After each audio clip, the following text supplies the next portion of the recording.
the repair shop today, Jay has to drop a clanger. I've got to do it, ain't I? Go on. Oh, dear.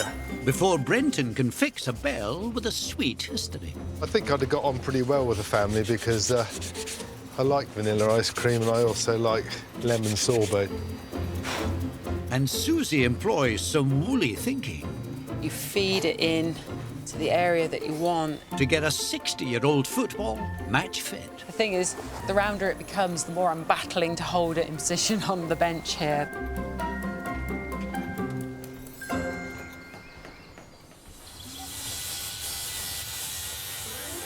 But first at the barn is David Brown from Merseyside, with an item that's over a century old and needs the skills of mechanics wizard Steve Fletcher. Hello. Hello, good morning. I'm Steve. I'm David. Hi, David. Good You all right? to meet you. So what have we got here? This is my dad's theodolite. Whoa, that's beautiful. It really is beautiful. Tell me what they used for. A theodolite measures distance and height.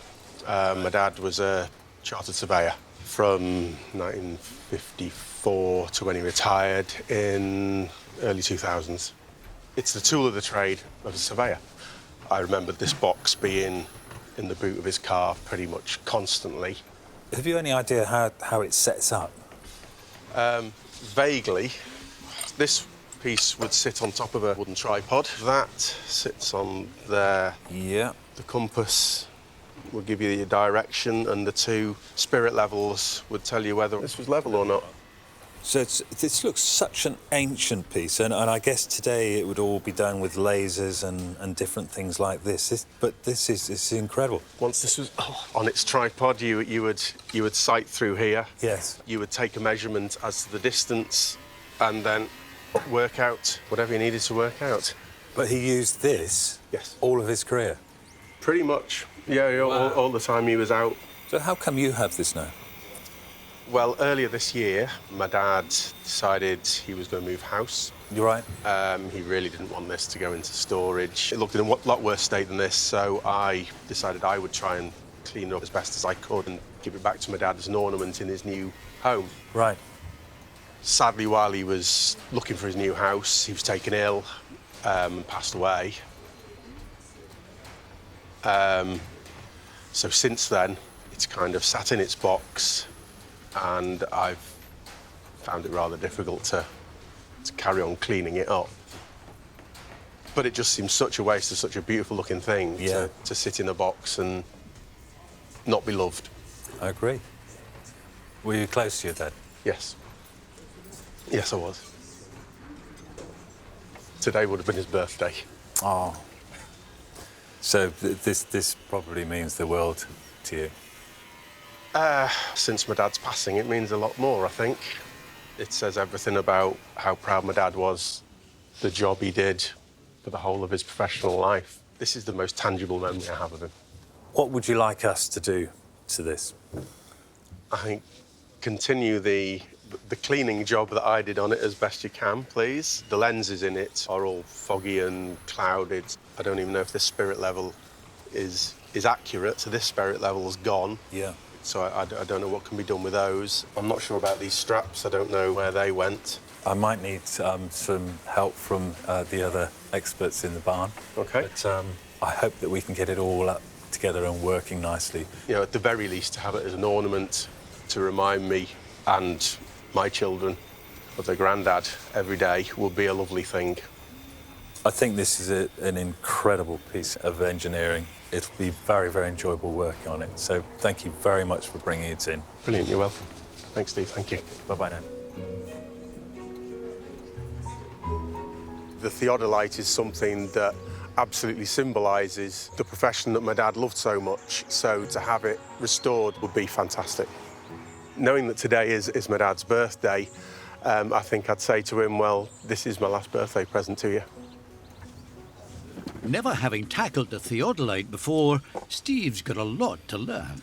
But for its telescope, he can call on Richard Biggs and his half-century of experience. There is the optical side in here that I'll need you to help me with. Quite old, isn't it? It is old, Quite yeah. ancient. Yeah. One bubble glass, one missing. Yeah.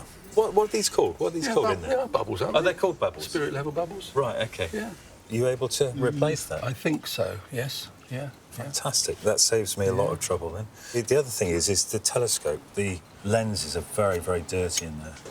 Oh, golly. Yeah, it's like looking through a snowstorm in there. Do you want to take that away? Yes, yeah. Is that one also mucky, that little magnifier? It's absolutely filthy. As well? Yeah. OK. So that's my bits? Yeah, and if you can find a bubble... Yeah, OK. I think a lot of the work's going to be stripping it all down, polishing it. I'm very confident about putting clock parts back together again. But this, being alien to me, I'm going to have to put things into little pots so that I know exactly where everything goes. I'm using my favourite tool. It's my granddad's. It's got a lovely, lovely fine blade on it, and it's just lovely to hold. It's like holding his hand. I've got to be very methodical about cleaning it. So I've got to put it into the clock cleaning fluid bit by bit. It's going to help me so, so much when I put it back together again.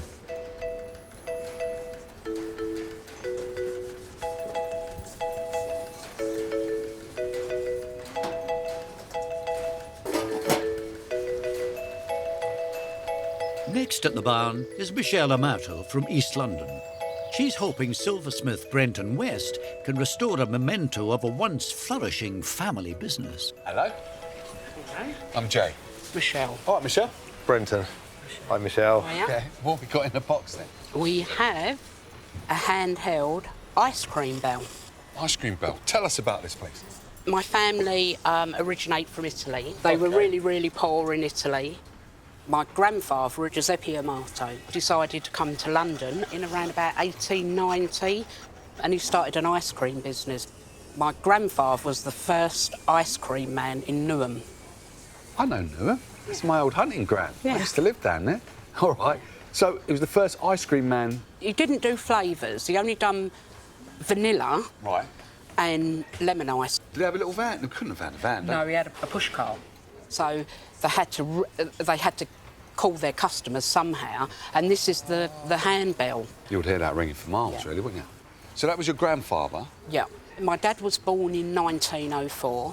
When Dad was probably about 12 years old, my granddad gave him an ice cream barrow and made him go out and earn a living. No way. Yeah. Different times. It's a different time. He done it with pushing. He done it with a push cart, then a horse and cart, and then with a motorised van in the 50s. So whether it was a van, a horse and cart, or a push barrow, this bell was always on his ice cream van. He would hang out the van with the bell and ring the bell, and people still talk about my dad, and they still remember the bell and say, "Do you remember Andrew with his bell?" Wow. He actually probably gave away more ice cream than he actually sold because it was a really poor area. You would get a crowd of kids around the van and there'd be one or two hanging back because they haven't got any money. And he'd quietly call them over and say, "Yeah, have this, but don't tell anyone." Oh, that's nice. It was very, very well liked.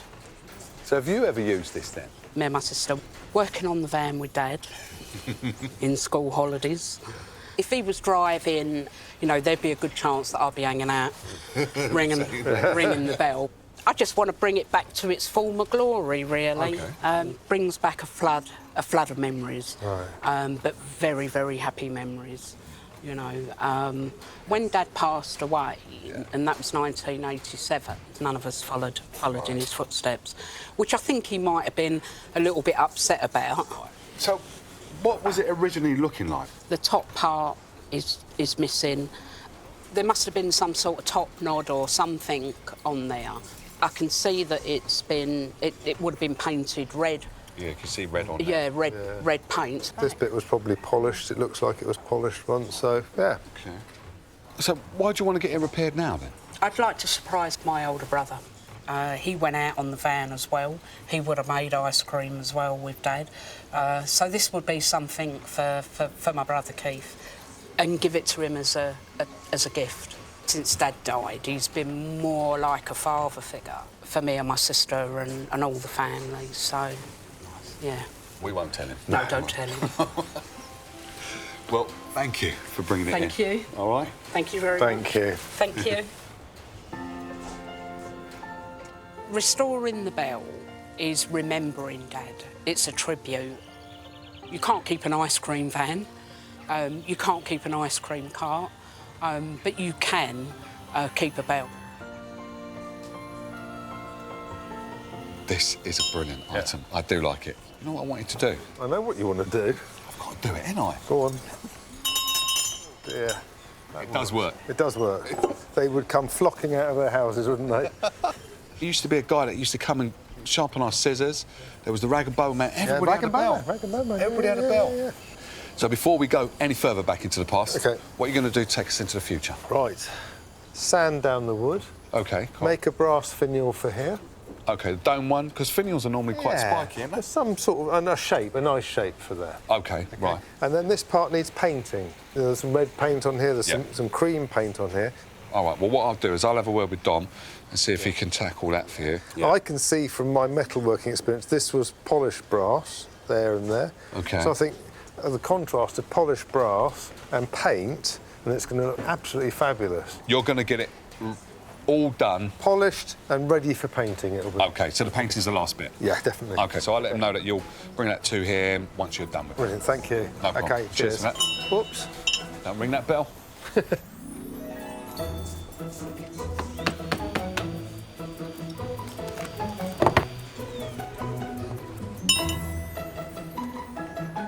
The first thing I'm going to do is take the gong out of this bell because I'm annoying everyone. Every time I pick it up, it rings. Now, I notice it's on a hook.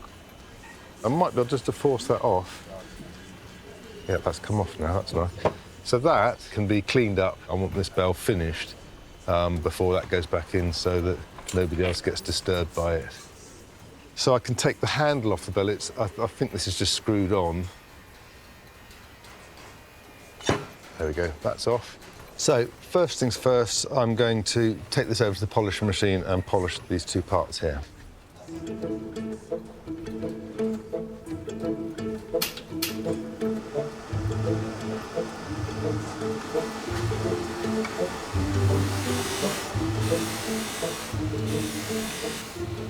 It's coming up really nicely. It's with a machine like this, it makes it so easy to polish brass.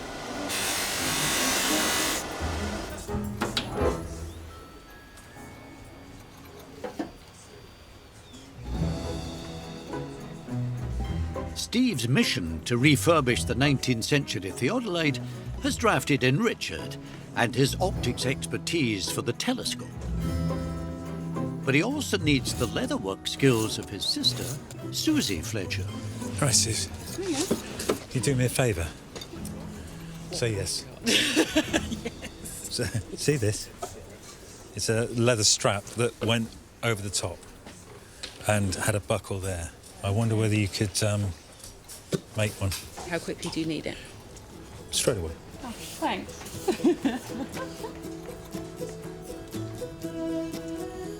I'm going to use this lovely bridle leather.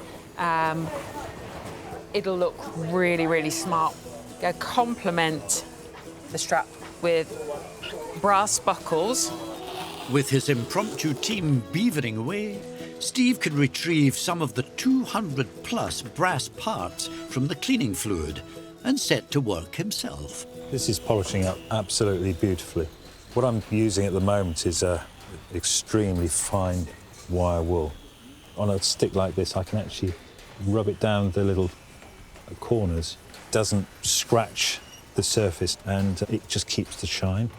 It's just very, very satisfying, especially when you know that it's going to look stunning when it's all up together.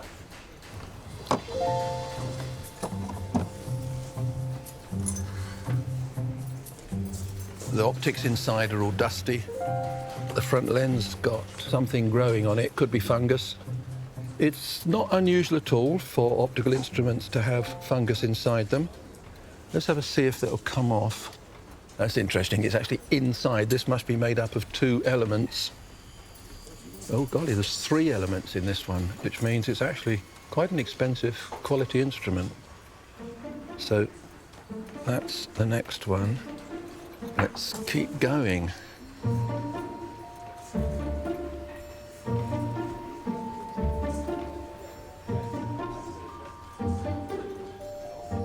I've just taken the edge off, ready for me to start staining it. The edge stain not only colours it, but also when I start rubbing it up, the friction and the heat that it causes is going to create this glossy edge, and it just looks beautifully finished. So this is really good workout.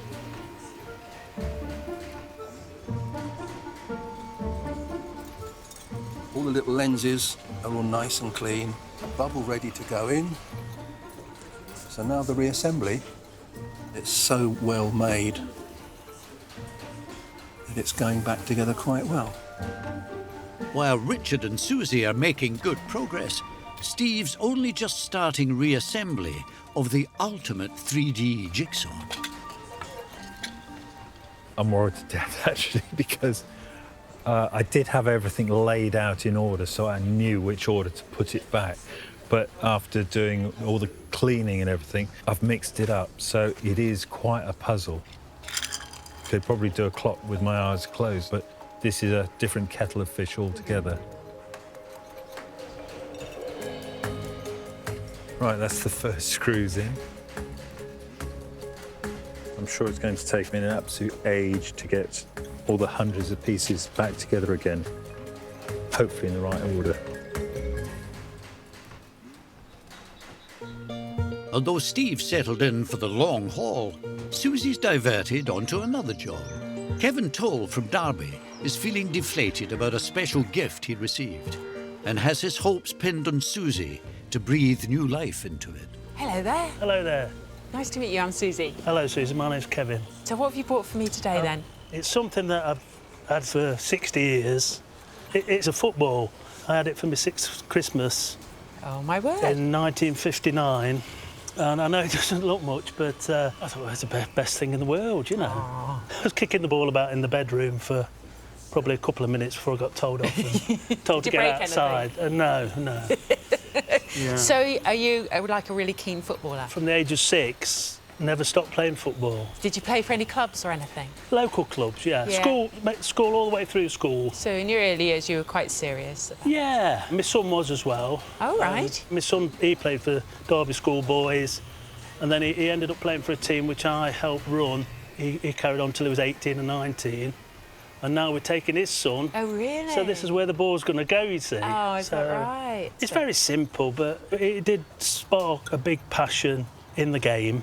If I can get that into anything ball-shaped, yeah, it'd be nice to pass on. Right. When the bladder burst, I thought it was thrown away, but my father died 15 years ago, and my mum said, can you just come and sort some things out? And this was in a drawer. I've been trying to get it repaired, but no one seems to want to know.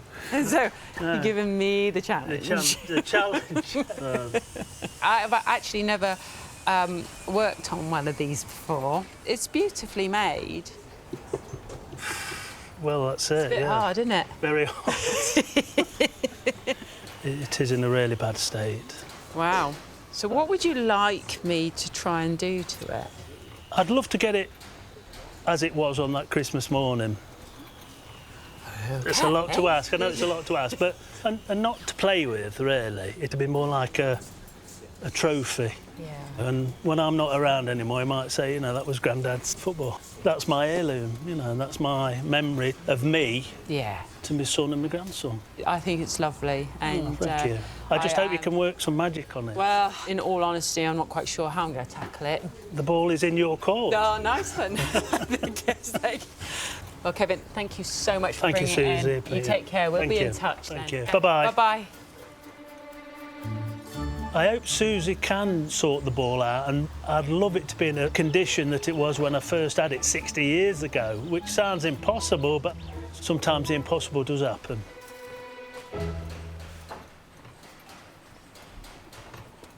The leather has been damaged in different ways. It looks like it's been left somewhere damp, and it's absorbed the moisture, and then when it's dried out, it's ended up being rock hard. This side is very fragile, almost as if I could perforate it with my fingers, and I can feel the inside. The leather is very, very fibrous and fluffy there, which could be that it was cut from a weak part of the hide. So I'm going to start with the saddle soap. It's a very natural cleaning product, and it's also going to start adding in some much-needed moisture.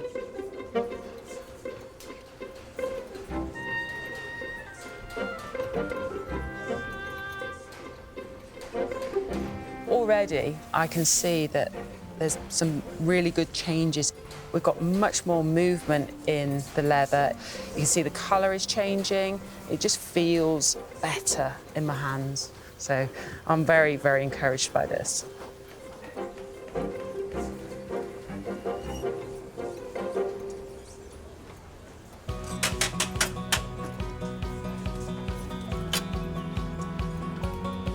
Having removed decades of tarnish from the brass bell that was part of an ice cream business, Brenton needs Dominic Chinneer's expertise in painting metal. Hi, Dom. Hey, Brenton, you OK? Yeah. That looks cool. I've been given this by a lovely lady called Michelle. Her father and her grandfather used to ring it when they were selling ice cream in London. Really? And she told me that it was painted. Could you paint that? Fine to paint it, but how do we know which colour goes where? So you can see a little bit of cream down in there. Oh, yeah, yeah. Yeah. And then actually, look, flecks of red up there. Yeah, a bit of red there. Yeah. So take the dinger out so it won't make any noise. Brilliant. I'll leave it with you. Yeah, that'd be a fun job. Thank you very much. OK, thanks, you. Brenton. Well, ding dong.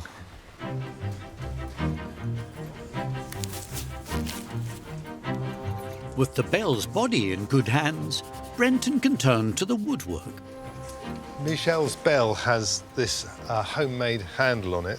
You know, this piece of wood's got a story to it, so I don't want to sand it down so it looks like new. So I think I'd have got on pretty well with the family because I like vanilla ice cream and I also like lemon sorbet, so I think I'd have been one of their customers if I'd been about at the time in their area. So that's now ready for a bit of wax on there.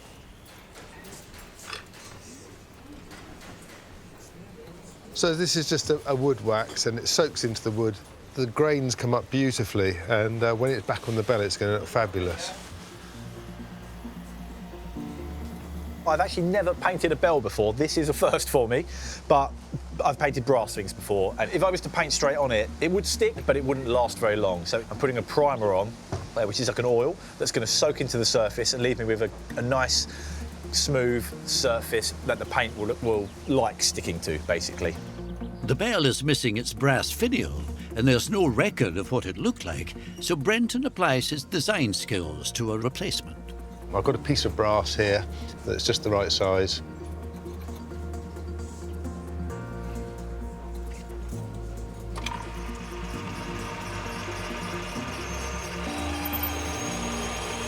This is actually making the thread that will screw onto the top of the bell. Brass is noisy old stuff. So that's the thread cut. Now I can start making the fun bit, the finial. The design that I'm using is one that's just literally come to my head as I go along. I think it's going to be have a straight bit at the bottom, it's going to come round to a gentle point at the top. So I'm just going to put a couple of little rings in the base of it here. So that's just a little detail just to make it a little bit more fancy. It's going to be apt for this bell. Right, that's that done. I'm going to take this back to the bench, get it ready for polishing. The bulk of the paint on this bell is going to be red, this whole main section, so I'm going to get that on first. There were tiny, ever so slight, tiny little flecks of red paint on the top of the bell that I've used to make sure I get the right colour, or as close to the original as possible. I'll get the red on, let that dry, then go on with the white.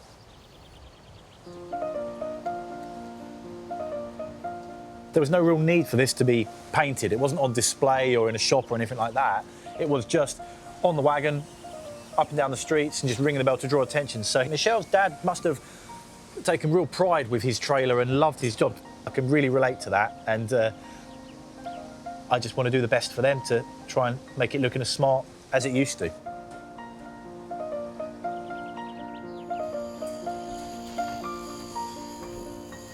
I'm really pleased the way that's come up. It's so shiny. And as soon as Dom's finished painting the bell, we can put the handle back on, and I think it's going to look really, really good.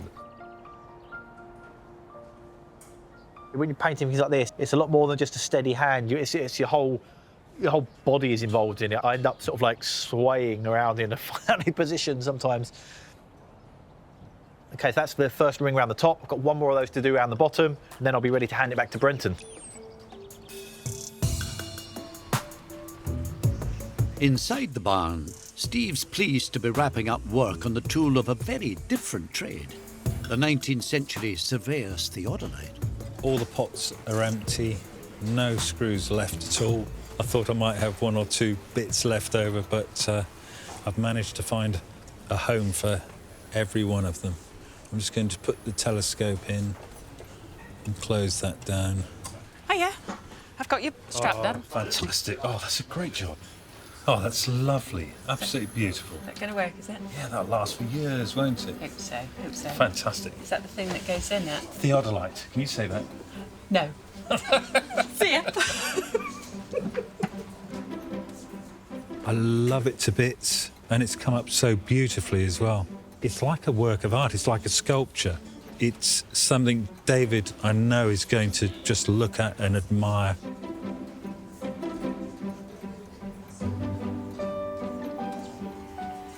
Fantastic. I can't wait to see David's reaction.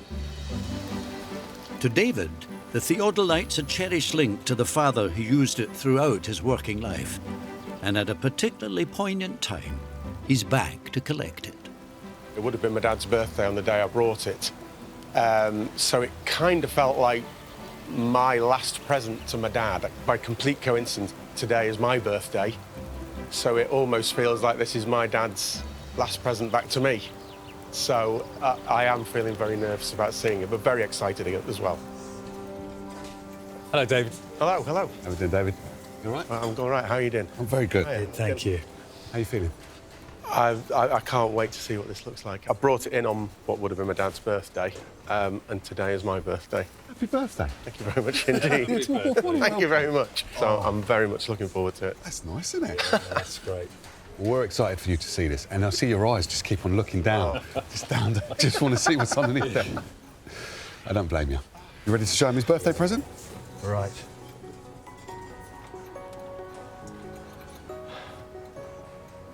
It's got a strap. I never thought it would have a strap. Lovely Susie made that for you. She's just over there. That's fantastic. That is absolutely beautiful. I am loving that. Right, okay, and we haven't even seen it yet. This is just the box. Right. Wow. That's amazing. Oh, I almost don't want to touch it.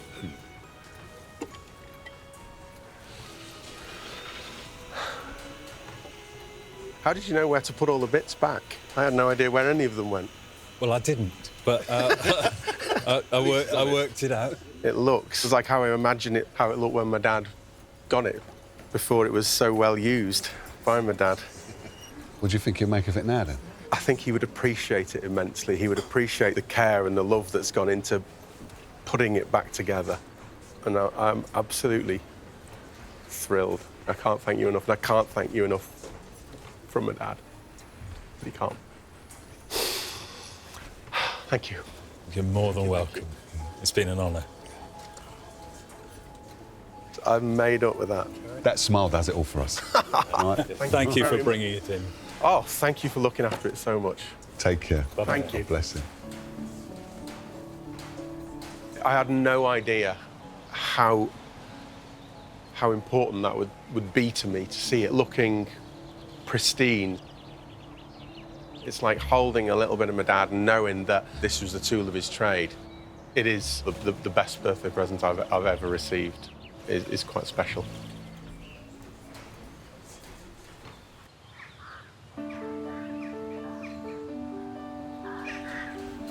Susie's working on the football that was a present over 60 years ago.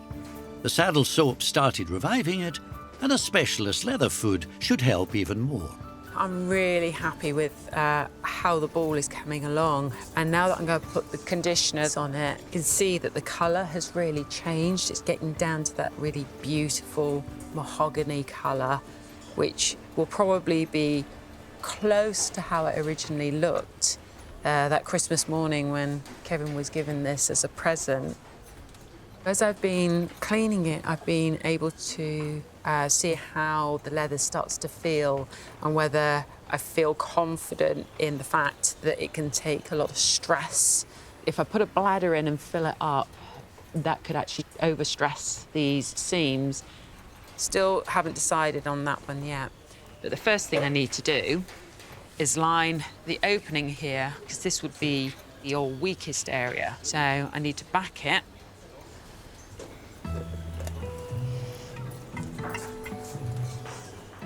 Using a strong contact glue, Susie's first step is to insert a piece of lining leather. This is one of the many jobs I end up doing where I actually can't see what I'm doing. This is all down to the feel.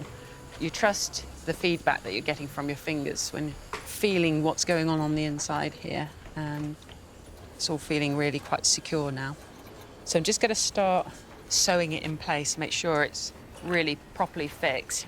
Although this leather is in really good condition, considering its age, the opening here has the holes where the laces go through, and I want to make sure that there's no chance of those ripping when the laces get done up. Now I really am working blind because I cannot see where my awl is at all. This is totally by feel. Got it. It's just a bit fiddly.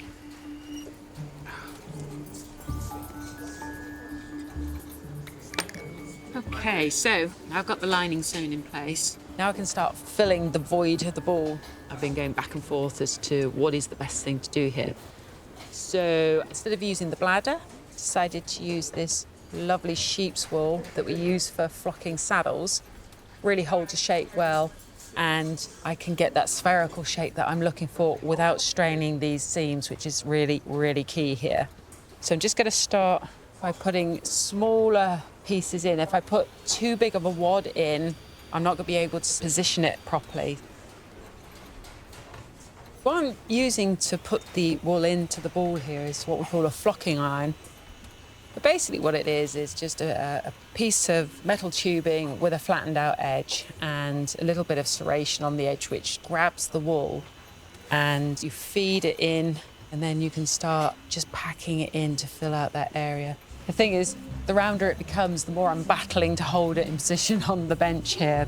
But I'm pretty confident the end result's going to be really good.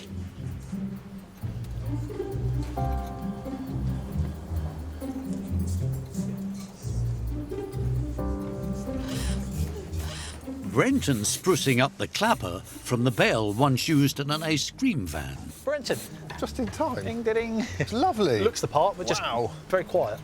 That is lovely. I've got the ding. I've got all the bits. I can put that back together now. Looks nice, doesn't it? That's brilliant. Yeah. Michelle's going to love that. Thank you.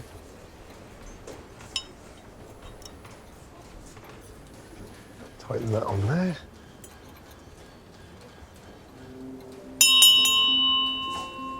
That seems quite effective. Going to buy an ice cream. That's ready to give that to Michelle now. The bell arrived at the barn much the worse for decades of wear, but still evoking happy memories of selling Italian ice cream. Now, Michelle Amato has returned. I can't wait to see what the guys have done to my dad's ice cream bell. The bell's important because every single member of our family has actually rung that bell. It's got a lot of history, an awful lot of history. Hello, how are we doing? Hello, not too bad, thank you. All right. That's a nice smile you got there. You expecting to see something? I am, yeah, my dad's bell, Okay. ice cream bell. I'm excited to see what you think of this, actually. Well, I'm sure you've done a good job, whatever it is. Yeah. All right, let's have a look. Oh, wow. Oh, that's fantastic. Oh, that is really, really good. Really good. Can I pick it up? Of course you can. Yep. Oh, that's super. Well done. You've done an amazing job, actually. Absolutely amazing. Wow. Well, you've had Brenton and Dom working on this, haven't you? Dom did the paintwork. Right, OK. Did you make that? Yeah, I made that, yeah. Did you really? Yeah. How clever are you? Not very. No, that's wonderful. What about oh, that's giving it a go? super. Do you want to give it a go? Do you want to plug your ears? Ready? Go on. That's loud. Oh, super. How's that feel? Really good. You've done an amazing job. Thank you all so much. Honestly, guys, it's super. I'm really chuffed. So what would your dad make of this now, then? Well, he'd still be using it on the van, Right. without a doubt. Yeah. His bell, that colour, yeah, he would love it. Absolutely. He'd be thrilled. Yeah, he'd be overjoyed. Absolutely overjoyed. Good. I knew it'd be good. I didn't think it'd be this good, but yeah, it's astonishing. Ring that, and yeah, I might even decide to get an ice cream van and go out again. My older brother Keith, when he's out in the garden doing a barbecue in the summer, he can call the grandchildren. Call the grandchildren in, come and have your dinner. Well, Misha, thank you for bringing that in. And I noticed you didn't bring no ice cream, right? Maybe next time. Thank you. All right. Thank you. You Bye-bye. take care. It was lovely seeing the bell again. I'm really, really pleased.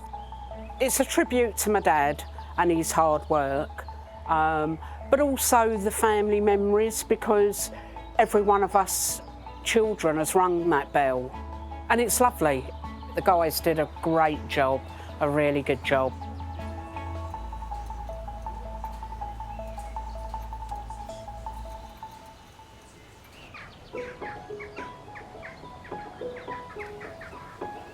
At her bench, Susie's on a roll. Right, so that's the ball well and truly stuffed. What I need to do now to finish it off is pop the lace in, and that'll hold everything together. So this is the first football I've ever worked on, and I'm really pleased how it's looking, how it's feeling. This final stage of putting the lace in is just a little bit tricky, but where there's a will, they say. Oh, there we go. Right. The ball was missing its laces, and I think this is going to be a nice finishing touch. I just think what it must have been like for Kevin that Christmas morning. I'm really hoping he's going to be pleased with what I've been able to do, and that he'll feel that he'll be able to pass it down to his grandson, for him to keep that story alive of Christmas morning. Yes. I think I found the rhythm and the technique now, so once I got this lace in, it'll be ready to give back to Kevin. Receiving the ball at Christmas 1959 sparked in Kevin a lifetime passion for the beautiful game. A passion passed from father to son and grandson. Now he's hoping the ball can be a fitting heirloom for them. Hello. Hiya. Hi. Nice to see you again. How are you feeling? Apprehensive, really. I mean, I've not thought of anything else since I dropped it off with you, so I don't know what I'm going to get. Something round would be nice. Something round, yeah. That doesn't look very round. It doesn't look very round, yeah. I totally agree. Yeah. Well, I had a bit of a problem here. Hopefully we got the shape right. You're smiling, so Well, that's good. I've got to laugh because I just honestly do not know. But to see it and look at it, it's still in my head now. Yeah. A Christmas morning when I first picked it up, you know. That's what I'm hoping for, really, something similar. You're hoping for that Christmas I'm morning? hoping for that feeling of Christmas morning. You ready to see it? Yes, please. Yeah, love to. Wow, that is fantastic. Can I pick it up? Yes. Oh, blimey. Come on.